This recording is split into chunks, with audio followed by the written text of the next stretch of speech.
Zotri Krasniqi,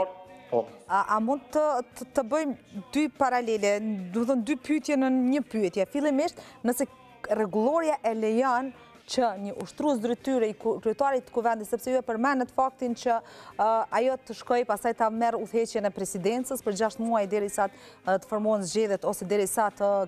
Kosova ta ketë një presidente, kur e dim faktin që potencialisht mund të bllokohemi edhe nëse do të kemi qeveri, do të bllokohemi pikërisht tek zgjedhja e presidentës. Nëse rregulloria e kuvendit dhe Kushtetuta e Kosovës lejon që një ushtrues detyre, sepse në këtë rast, nëse zonja Haxhiu do të jetë ushtruese detyre së kuvendit, ajo nuk do ta ketë mandatin e plot sepse është vetëm ushtruese e detyrës. A do të mund ajo të hyjë në presidencë si ushtruese e detyrës së kryetarit kuvendit? Qartë, rregulloria e kuvendit nuk ka pa një kufizim se sa gjatë mundet kuvendit të jetë pa kryetar në rast të dorëheqjes. Për shkak se kryetari i kuvendit mund të jap dorëheqje, mund të shkarkohet me propozim të 1/3 së deputetëve, por pastaj duhet të kalojë shumicën e 2/3 por propozimi për shkarkim mund bëhet nga 1/3 e deputetëve, ose nga grupi parlamentar i cili e ka emëruar, dhe nuk mundën grupe tjera parlamentare që të propozojnë shkarkimin e kryetarit të kuvendit, përderisa nuk i ka 1/3 e nënshkrimeve. Në këtë rast, kur kryetari tazëm zotri Basha jep dorëheqje, nuk ka një afat se sa mund të shkohet me nën kryetar të kuvendit, e cila do të ushtrojë pozitën e kryetarit të kuvendit.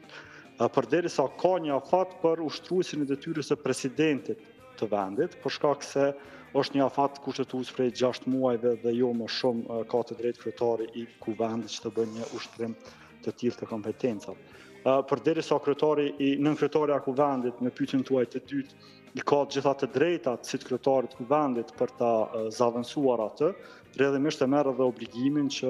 të jetë edhe ushtruesi i detyrës së presidentit, përderisa kuvendi nuk ka një kryetar